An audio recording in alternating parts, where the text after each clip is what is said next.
Welcome to Comm 10, the official podcast of the School of Communication at the University of Nebraska at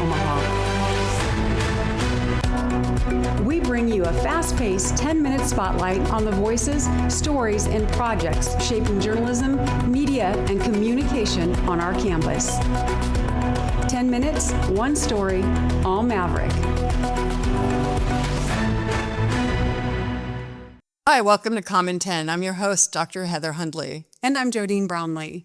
Today with us, we have Dr. Paige Toller. Welcome, Dr. Toller. Thanks so much. Thanks for having me. Yep. She is a professor in School of Communication, and her area of interest is interpersonal communication. So please tell us, explain to us what that means. What do interpersonal scholars focus on or study? So interpersonal scholars focus on primarily relationships. Sometimes we call them close or personal relationships. So we look at how relationships are created through communication, how they're maintained through communication, sometimes how they're ended through communication, and just sort of we oftentimes take almost, you might say, like a lifespan approach to studying relationships, where we look at things like how a relationship develops, how it's maintained over, the lifespan of it, and then sometimes also how it ends or how it dissolves. Okay, and it's not just intimate romantic relationships. It could be any kind of like coworker relationships. Yes, yeah, absolutely. So interpersonal, the definition of it implies that there is that you're interacting with the person beyond just sort of like the social role, or you're treating them like a person and not like an object. So yes, it could be friendship, coworkers, roommates. It kind of runs the gamut. Okay, great. And so today's topic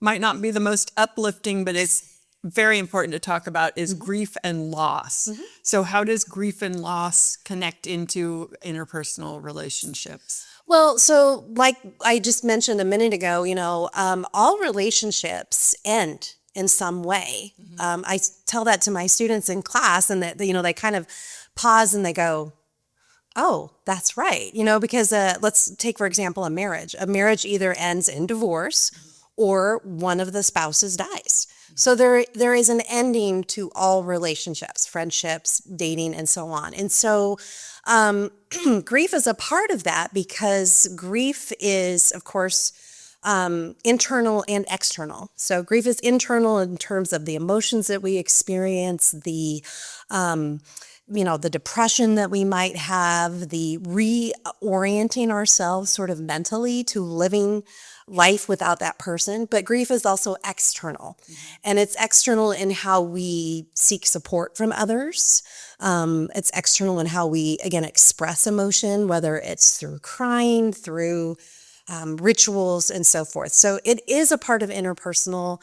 Again, it's not an uplifting part or a happy part or a, exciting, like, falling in love, those sorts of areas of interpersonal, but it is the reality of life. Mm-hmm. Well, it's wildly important to living, and it is. It's what you study, and you communicate with students, faculty, and beyond that. And I have to bring up a case several years ago where one of my students, if we happened to be for a news story, but I know it affected him so greatly, and that was the tragic passing of Kobe Bryant.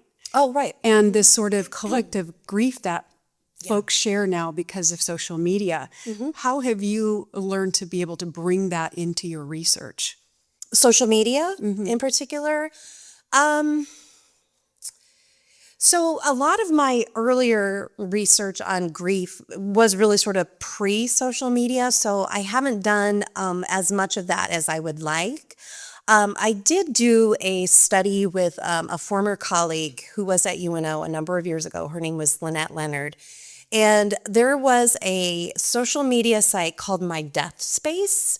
Now, I don't know if it's still around or not. I haven't looked into it, but we looked at My Death Space, and we looked at how people talked about suicide online in this social network, mainly because suicide is such a stigmatized type of death. And oftentimes the survivors of suicide don't get the kind of support they need because they're sometimes they're ostracized by family and friends. Often family and friends don't know what to say, so they don't say anything. They sort of distance themselves.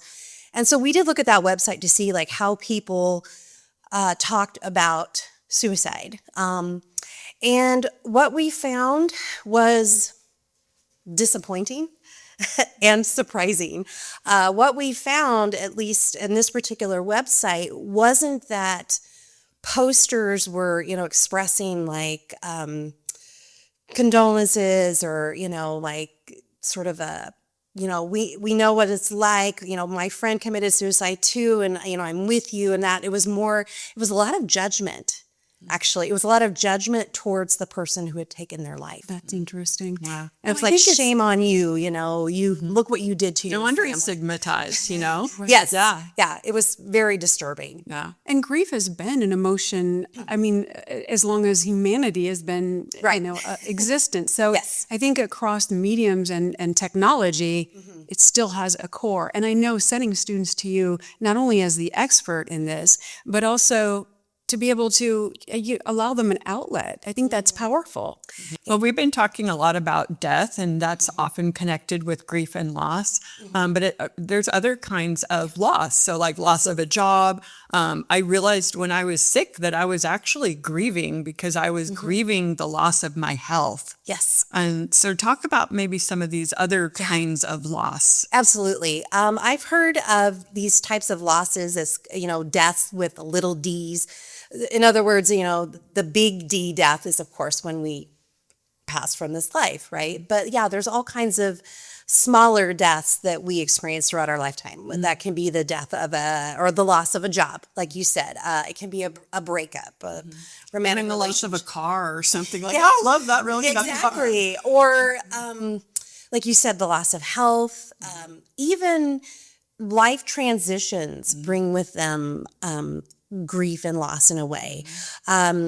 Just, I guess, to kind of use a personal example. So I have two teenagers. One of them is 17 and is a junior, and will be in college in another year or two. And I'm already, I guess you might call it anticipatory grieving, because I'm already thinking about like, what is life going to be like without this wonderful human that I brought into the world, who's been in my house every day, every night for 18 years or close to it.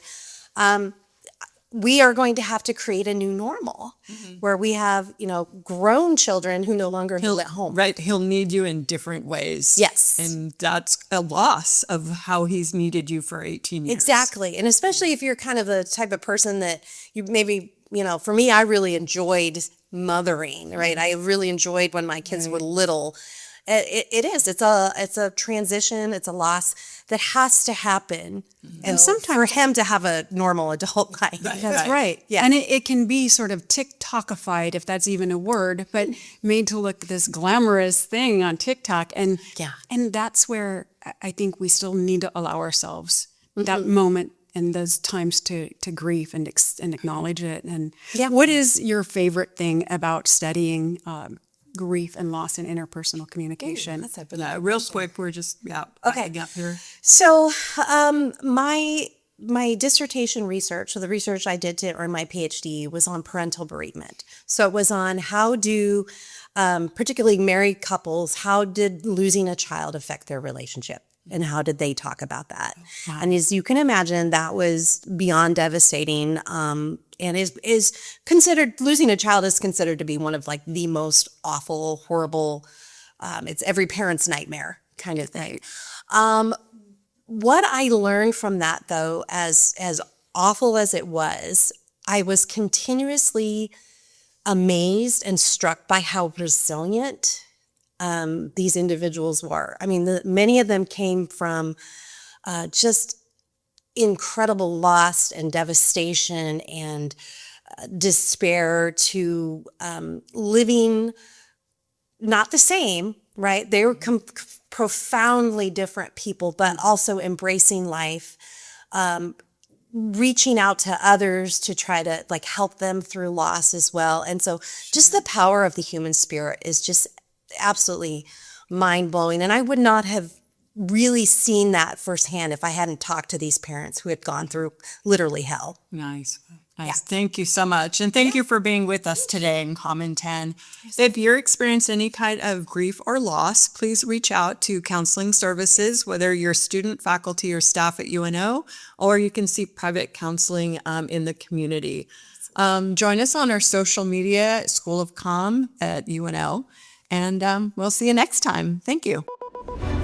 Thanks for listening to Common 10, a production of the School of Communication at the University of Nebraska at Omaha. New episodes drop every other week, so be sure to subscribe on Spotify, Apple Podcasts, or wherever you listen.